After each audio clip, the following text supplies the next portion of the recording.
against Eli Wernigg. And these are Drake Smear. And then we'll get to our other matches here in just a moment. Thank you very much.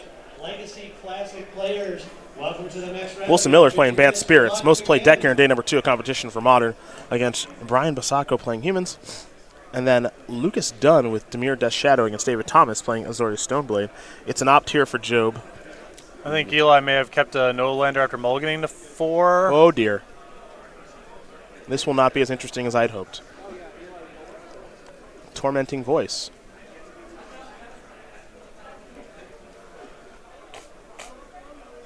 Job will discard his Steam Vents. He'll draw 2 cards. Sorry, Eli. This is less interesting than I was hoping it would be. I celebrate all the games. I know you do. I know you do. Chart a course. Part of me hopes Job misses his land drop now, since he discarded a land. He's. I don't think that's a thing.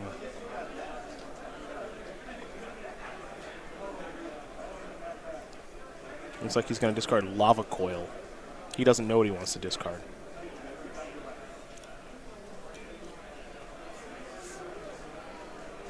All right, you win this round. He didn't miss his land drop. No. You win this round. Standard Classic players, welcome to round 5. You will have 50 minutes to complete your match, and you may begin. Opt here from Jonathan Job.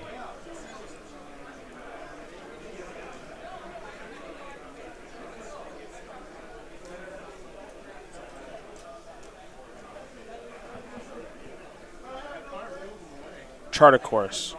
Just spinning his wheels. Just drew the Mirari conjecture.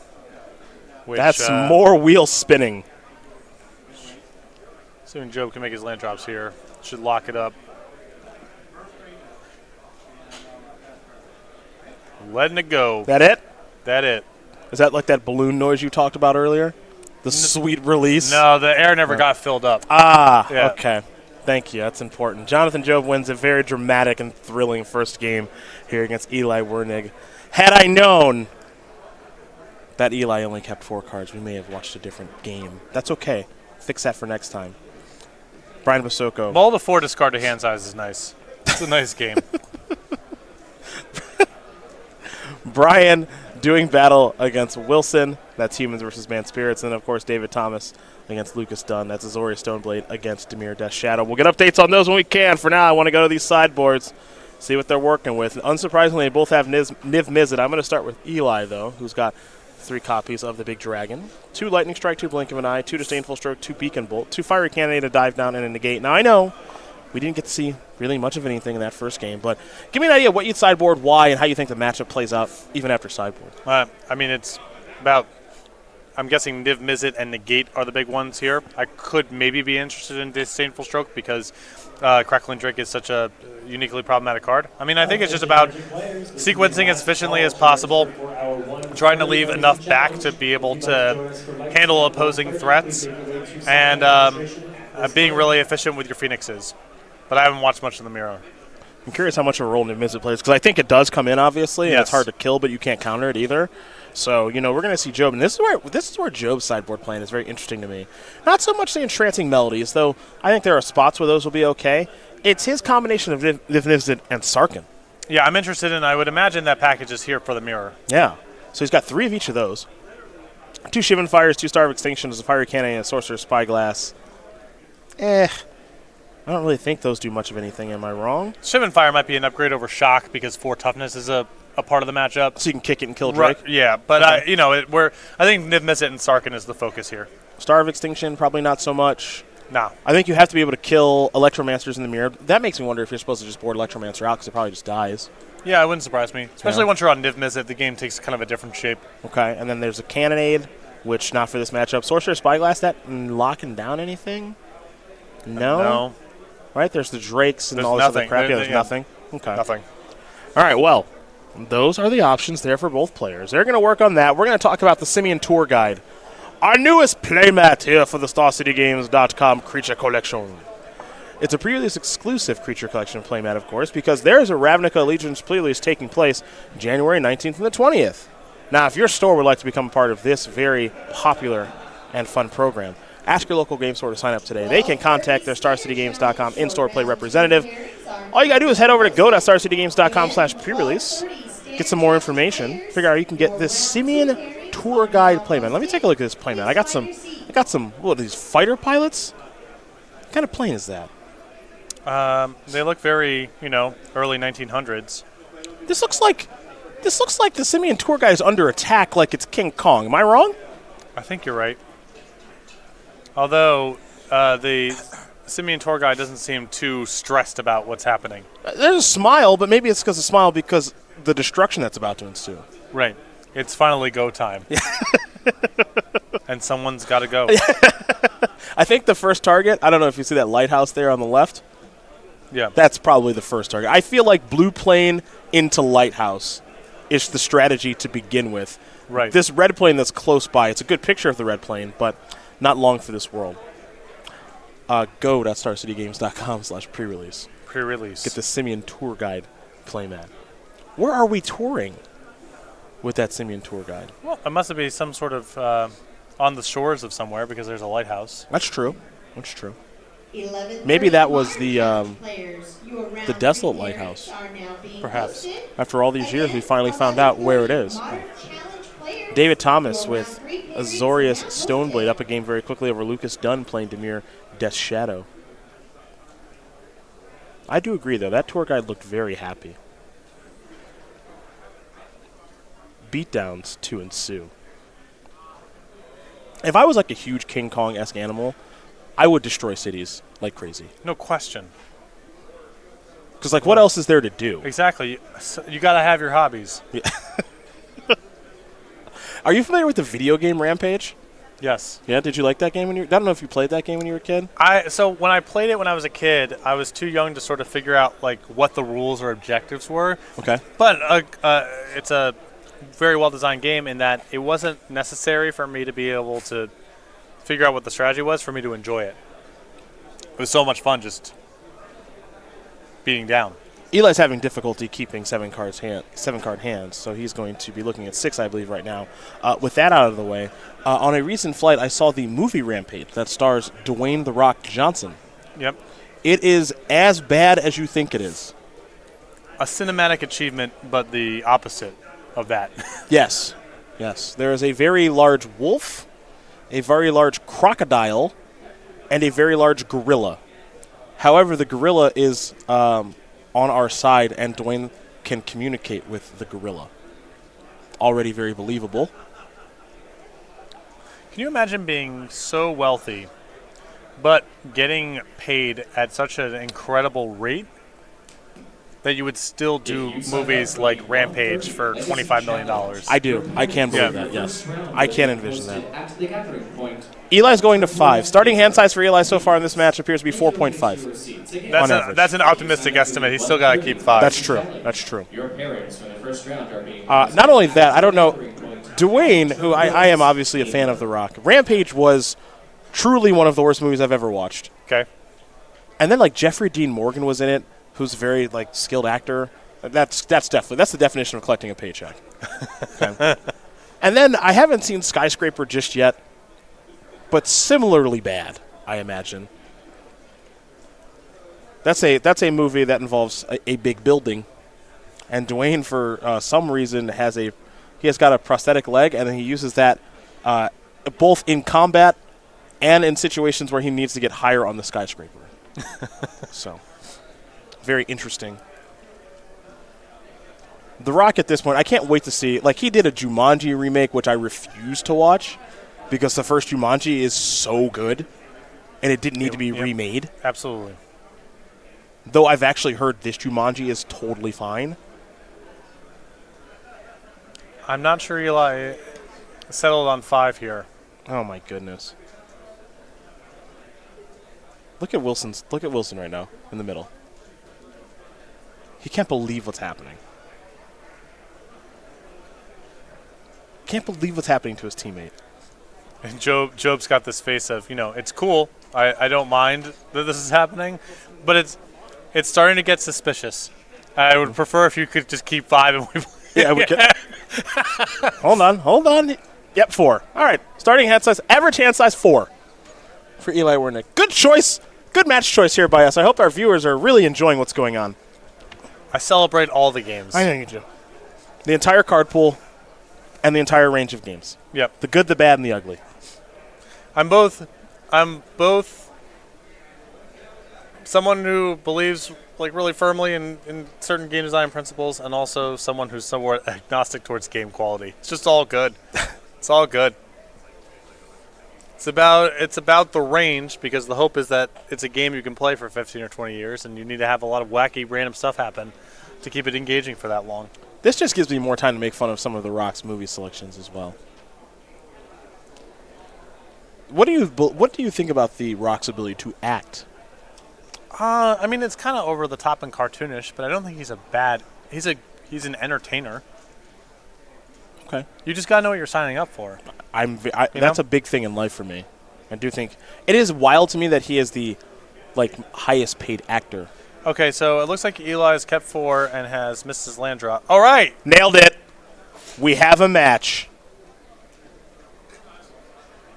Steam vents tapped. Draw another one, Eli. Oh man, Goblin Electromancer is not living. Let's go back over to Job. Another shock in hand. Mountain and pass. Opt.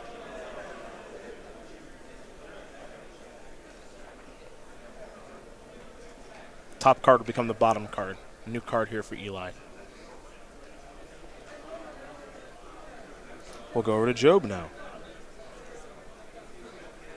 Job will play a island and a crackling drake. Draw a card. Now I do know that Wernigg has a copy of Lava Coil in hand. Picked up a copy of Arclight Phoenix. There is a Lava Coil. Take care of the crackling drake. We go back over to Jonathan Job, who has another copy of Sulphur Falls. He'll play that. Pass the turn back. Over to Wernigg, who is drawing another copy of Opt. It'll be a Tormenting Voice, discarding an Arclight Phoenix. That resolves. 2 cards coming. was hoping for that to get countered. We were a maniac. It was a radical idea. Job not going to jumpstart that just yet. Good sign for Eli. Yeah, there's Niv Mizzet. That's a good Magic card. Let's take a look at that thing. It is interesting because I do think the mirror really boils down to this card a lot, and a lot of the damage-dealing effects in the mirror don't deal 5. It's 4 or lower. Yeah. It's very hard to remove. Unless you have a large beacon bolt. Niv Mizzet, Parun, cannot be countered. It has flying. Whenever you draw a card, Niv Mizzet deals 1 damage to any target. Whenever a player casts an instant or sorcery spell, you... Jeez, come on with this. All right. Well, Job got to draw a card and ding Eli. This card seems fair. It's a ton. This card is a ton. The other Niv Mizzets kind of stink, right? Am I right about Well, the that? original one was well short, and there's a second one. It's like Niv Mizzet Draco Genius. Yeah. I can't even remember what it did. Pretty sure this is the best of the bunch. Okay, here it is. 2 blue, red, 5/5. Whenever this thing deals damage to a player, peel a card. It was all right. Very similar to this design. Yeah. I like this one more. This one feels like pushed and good, but not absurd. Well, I think this one also really encourages you to play with a bunch of spells. This Niv Mizzet that we had up on the screen encourages you to hang back and Prodigal Sorcerer your opponent down and just draw a bunch of extra cards and win that way. Yeah, sure. This one actually speaks to, like I mentioned earlier, they've done a very good job, I think, making the Izzet deck feel like a spells matter experience, and this Niv Mizzet is very much play a ton of spells in your deck.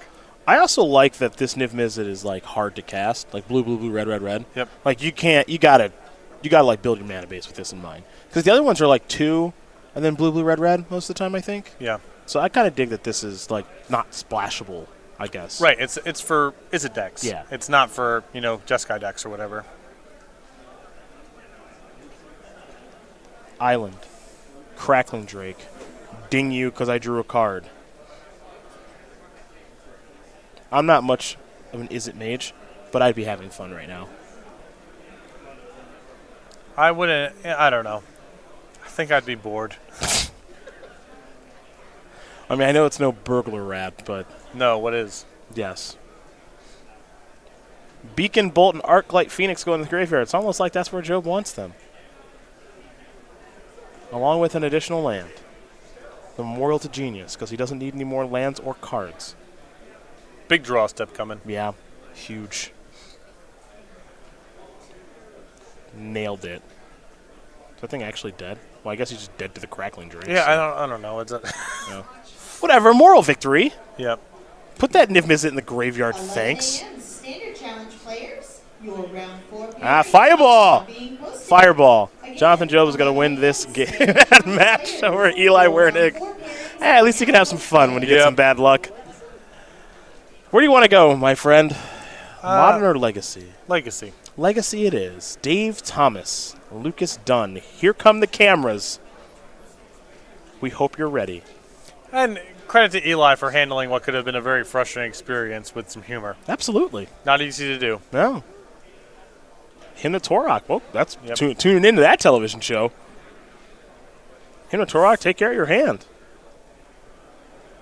Draw a card. Dave Thomas will pass turn back. It looks like Lucas Dunn now has 3 cards in hand after the draw step. There's the Delver of Secrets. Life totals appear to be 8 to 9. David Thomas will draw a card. Both players with 2 cards in hand now. His last 2 draw steps appear to be pretty good. Swords to Plowshares and Stoneforge Mystic. Trigger, take a look. Thoughtseize, swords that.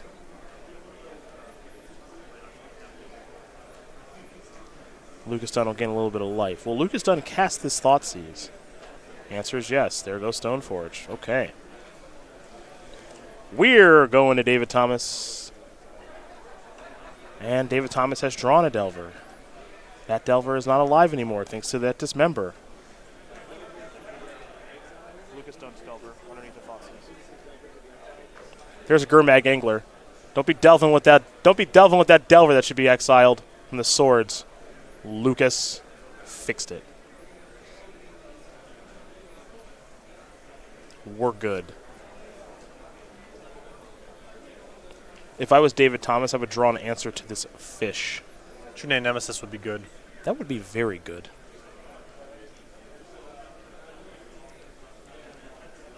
All right. That's not good. That's not good for David. No, that's really bad. I would draw True Name Nemesis. I would draw Swords to Plowshares. Ooh, the sweat. He's going to have to draw real well. Give me a sweat. I prefer the draw to be Ponder. The redraw? Yes. Boo. They're going to game number 3 are Lucas Dunn and David Thomas. Dimir Death Shadow ties things up against Zori Stoneblade, while Brian Basoco and Wilson Miller are battling it out in the Humans versus Banned Spirits matchup. Keep in mind, as I've mentioned many times this weekend, but if you are just joining us, that David Thomas, Brian Basoco, and Jonathan Job have already won a Team Constructed Open here this year in Dallas, Fort Worth, Texas.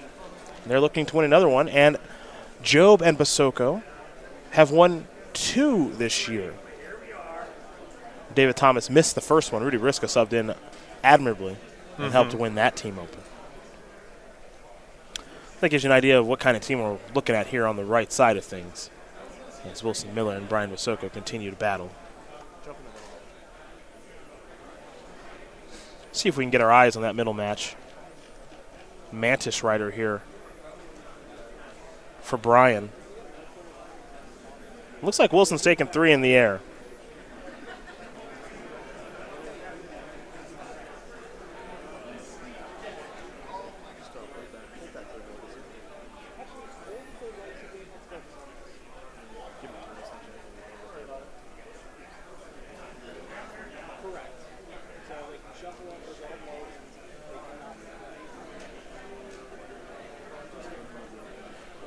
There's Plains for Wilson Miller.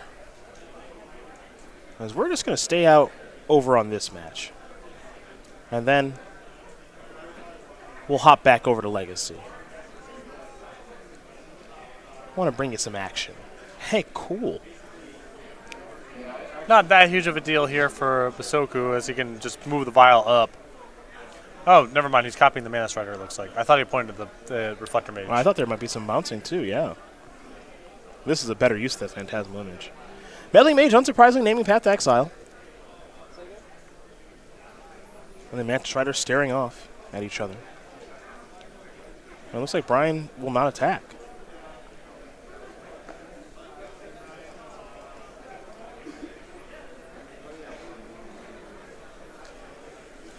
There's a Noble Hierarch.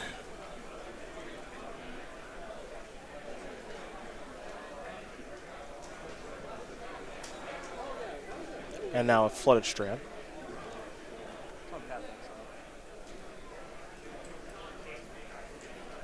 Vial up to 3.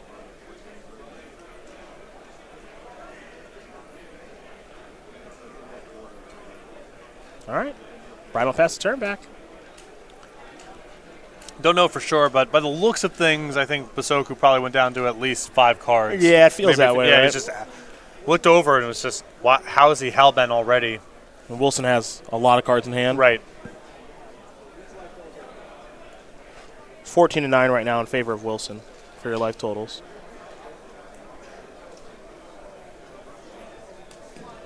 Players in the 1030 Sealed Spectacular. Your pairings. Now's a good time to collect some company. Are being posted at the gathering point. Please make your way to your seats. Again, players in the 1030 Top 6 here Sealed for Wilson Spectacular. Miller. Your pairings for your fourth and final round have been posted. Feels like he's pretty far ahead in this game. And only getting further ahead if this collected company cooperates.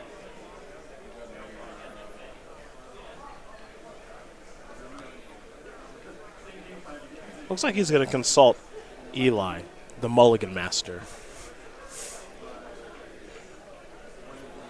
Jealous at getting to look at 6 cards. Hey, like, could you imagine if you had this many cards Yeah, in your opening hand? Yeah. I just get to look at 6 of them now because my card lets me do that. Supreme Phantom and Drug Skull Captain. Man, this battlefield is starting to get pretty formidable here for our Spirits player. Horizon Canopy. Play and sack. New card coming here for Wilson Miller.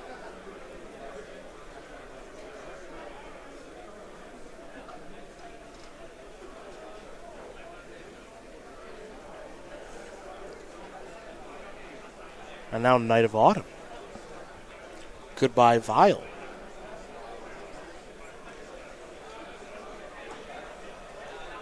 And that means that if you're Wilson, you're pretty clear to do some attacking here. Yeah, I mean, the Human Deck doesn't really play on the opposing turn without vials, so. Yeah, this would be one of those times where if Brian were playing Restoration Angel. Yes, I know. Yeah. But that card has fallen out of favor for Humans players. It was the new hotness for about a month, and then people got away from it.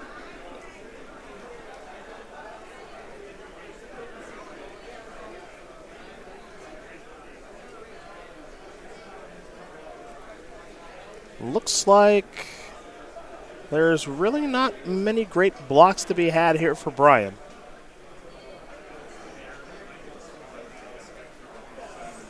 I gotta say, I know you've played with humans a lot, and you advocated for keeping it in when I brought this up yesterday, but I'm not sure I'm feeling Meddling Mage in this matchup. Yeah, the body is just so it's not a card on the table. It's literally just Cut Off Path or Collected Company. Yeah, I mean it's mostly just reads Cut Off Path. Cut Off Path and my gigantic champion that perish without his lieutenant will kill you. That's basically what it is. And then there are instances where you can make it a 3/3 and be able to attack because of lieutenant. But is champion and the parish even that reliable of a path when they have their own reflector mages? Well, now that they have their own reflector mages, because they didn't for a while. Sure. Okay. Yeah. That makes more sense. Here is lieutenant.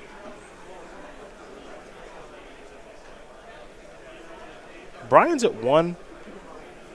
Hit you for 4 in the air. So Brian would have to have something else now. I don't know what that thing could be, but I don't think it matters because I think we're going to see an end-of-turn spell here from Wilson Miller. Rattle Chains. We're done. Legacy time as this match is all tied up.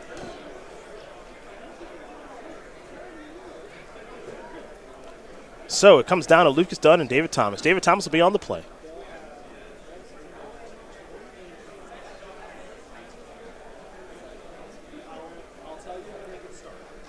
So we hop that way. This is big for both teams. Obviously, both teams very much in top 8 contention here. Yeah, got to be feeling good if on your left side of this that you had one match that was a total wipeout. Yeah. And you lost game 1 in the legacy seat, and now you're here. And you can still win? Yeah. Yeah. Because that match at the bottom, it didn't even play. Yeah, didn't even play.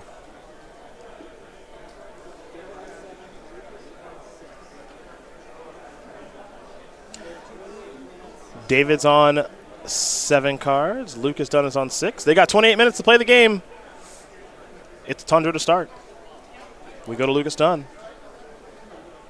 Cycle Street Wraith. Always a good start to the game. I like it before the land drop. Oh, yeah. Oh, yeah. Let's For go all again. of them. 16 now for Lucas. Yes, Watergrave 14. Yes. Yes. Got Thoughtseize maybe. Thoughtseize myself. Thoughtseize you. Flusterstorm, fine. Still 14. Thoughtseize to the result.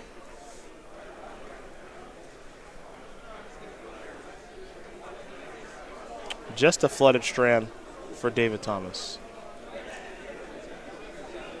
Oh, Wasteland. Delver of Secrets. Swords will take care of the Delver. Tundra heads to the graveyard thanks to the Wasteland.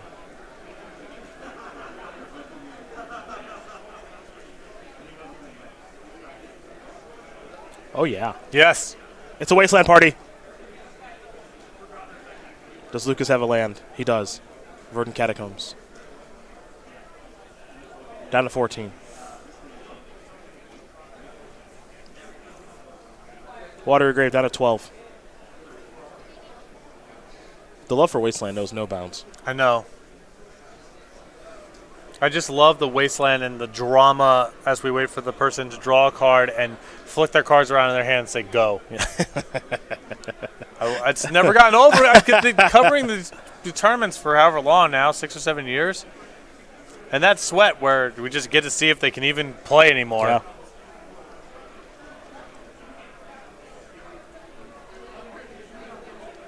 It's never gotten old. Yeah, after 6, 7 years of this? Yeah, still not old. A lot of other things are old hat, not the Wasteland sweat.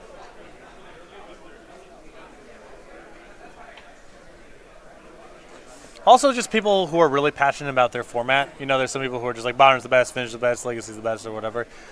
And I just like the dissonance required to just be like, Legacy's the best, all the formats, no skill. It's just like the best format by far. It's the toughest Magic you can play. There's so many decisions. When like a non-trivial percentage of the games just come down to like, yeah, my Wasteland, it's got Wasteland. I kept a one-laner, got Wasteland, and lost. I lost. So I like this. I like celebrating that part of it too. Yeah. It's the best format by far. So much skill. You sit around manipulating cantrips, get your lands blown up every turn. What happened? My opponent reanimated a Gristlebrand on turn 1. I didn't have Force Will. Right. They were clearly better. Yeah, my opponent. What happened? Well, my opponent won the roll. I kept a hand with Force of Will, and it got unmasked and Gristlebrand on turn 1 or whatever. I've been informed that the new Jumanji movie is good. Plus, it isn't a remake. It's more of a sequel that pays homage to the original. Okay. Unnecessary sequel. The original is perfect. Brainstorm here from Lucas.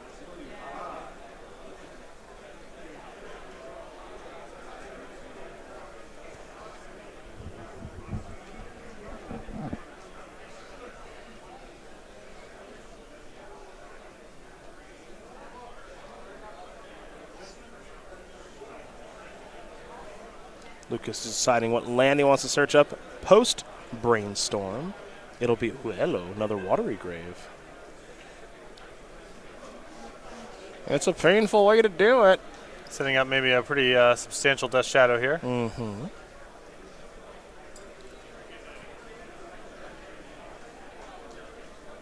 There's a Delver.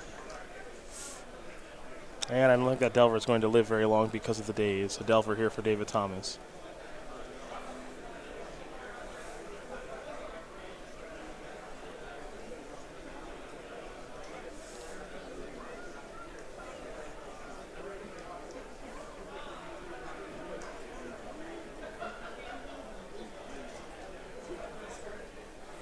That'll be Marsh Flats.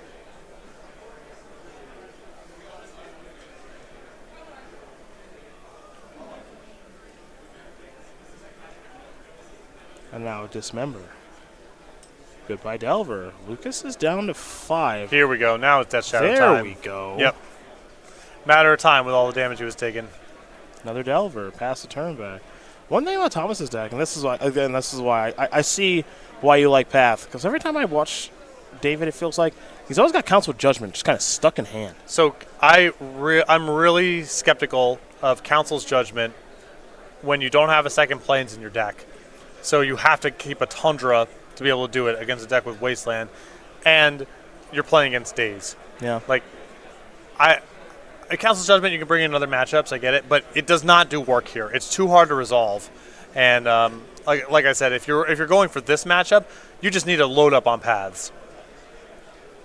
Him to Torok. And now this is 2 games that we've watched now, or 2 matches we watched, rather. Brutal. Where and same thing happened against Tannen, where Thomas won game 1, and then got beat up in the post-board games. It's happened twice now. And I think it's just, you can want the cards for other matchups and all that, but I think it is a function of not having enough removal. Liliana, the last hope, will take care of that Delver of Secrets, and a fist bump for sure, especially from Eli, who didn't get to play Magic that round. Wow. The team of Lucas Dunn, Wilson Miller, and Eli Wernigg are going to win this match over David Thomas, Brian Basoco, and Jonathan Job. Should David Thomas have attacked there and put his opponent down to 1? I think so. Makes it